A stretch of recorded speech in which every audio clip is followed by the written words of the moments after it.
매일 성경과 함께하는 오늘의 큐티 시간입니다.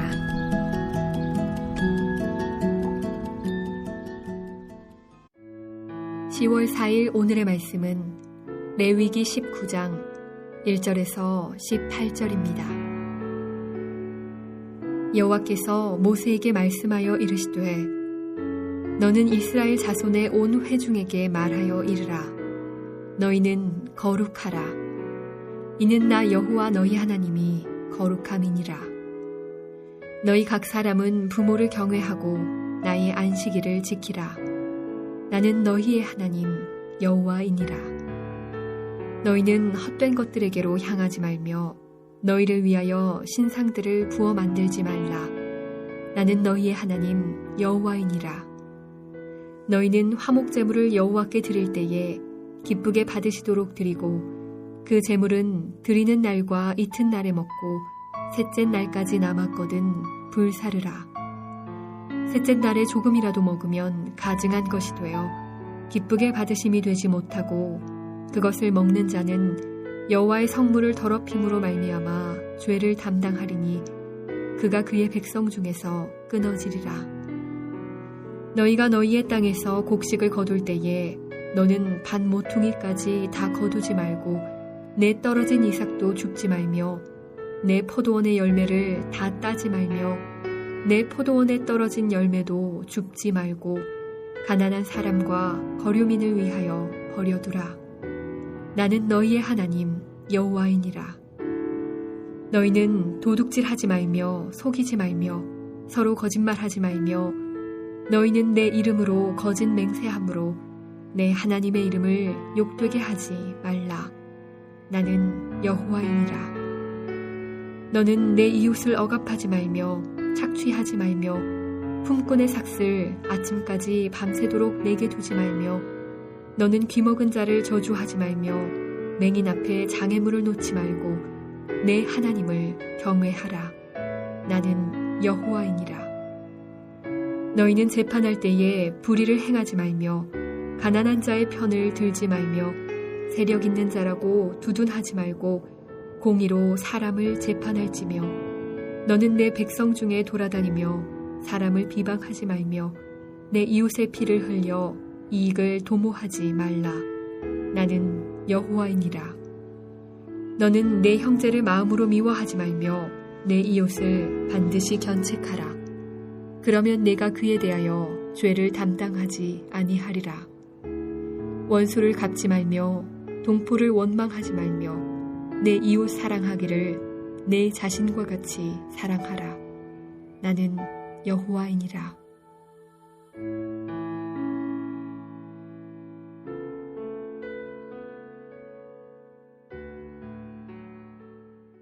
오늘도 하나님의 말씀으로 하루를 시작하는 매일 성경 가족들 위해 우리를 인도하시는 하나님의 은혜가 넘치시기를 축복합니다.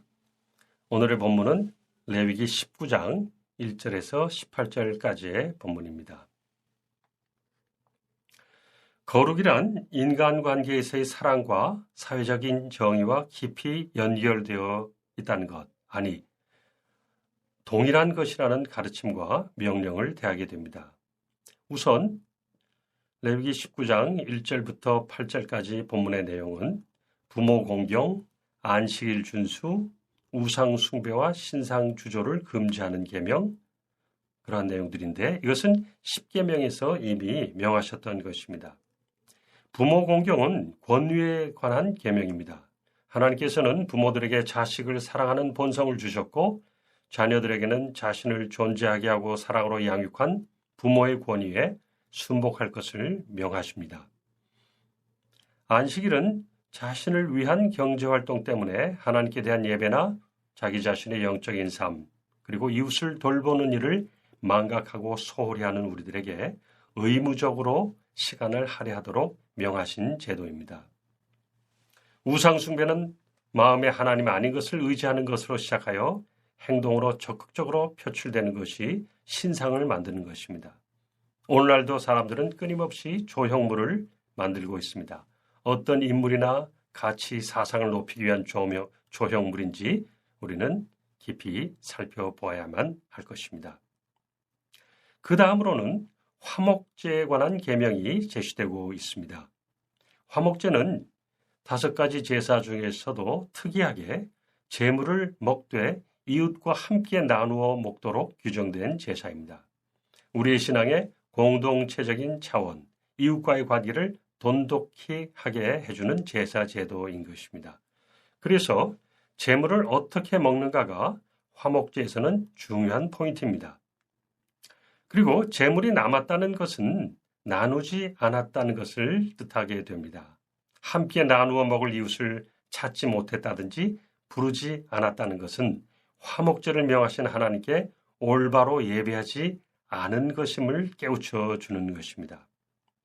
화목제는 제사이지만 나눔과 교제의 공동체적 차원을 강하게 내포하고 있으므로 사회적인 계명과 함께 제시되고 있는 것으로 이해가 됩니다. 제사와 일상, 예배와 삶의 현장이 서로 만나고 교차될 수 있음을 보여주는 아주 흥미롭고 은혜로운 계명인 것입니다. 9절 이하에서는 자비의 추수법이라고 할 수 있는 내용이 말씀되고 있습니다. 자기 땅이 없어서 추수할 것이 없는 빈민과 거류민, 즉 외국인 나그네 타관 사람들을 위한 율법 조항인 것입니다. 반 모퉁이에 열린 것들은 아예 남겨놓도록 하고 추수 과정에서 떨어진 이삭도 놓아두라는 것입니다. 이것은 이 계명은 그동안 십자가 구원에 놀라운 교리에 비추어 볼 때 매우 사소한 것으로 간과되어 왔습니다. 그러나 이 시대에 그리스도 교회가 세상으로부터 폄하되는 시대에 오히려 이 세상을 사랑으로 섬기는 중심 교리로 주목받을 만한 그러한 조항이라고 할 수가 있습니다. 하나님이 부자와 재산가들에게 요구하시는 첫 번째 미덕은 약자를 배려할 줄 아는 관용입니다. 과거에 한국을 대표하는 재벌이 돼지 농장 사업을 시작해서 많은 농민들을 어렵게 해서 지탄을 받은 적이 있습니다. 겨우 자기 가정을 먹여 살릴 소농과 동네 자영업자들을 압박하는 것은 큰 부자들이 할 일이 아니라는 것. 이것은 인정으로만 아니라 하나님의 규범이라는 것을 성경을 믿는 신자들은 받아들여야 할 것입니다. 어떤 목사님은 이 땅에 뇌 귀퉁이를 남기는 계명을 아주 올바로 실천해 보기 위해서 이런 측량을 시험해 보았다고 합니다. 정사각형의 내원을 그리고 남는 부분을 수학적으로 재보았더니 무려 20%가 넘는 많은 분량이었다고 합니다. 물론 여기서 말한 내 귀퉁이가 정확하게 얼마나 되는가는 규정되어 있지 않습니다. 하나님이 우리의 자선에는 자유로운 융통성을 주신다고 믿습니다. 그러나 그 부분이 그렇게 작지만은 않다는 것은 분명합니다.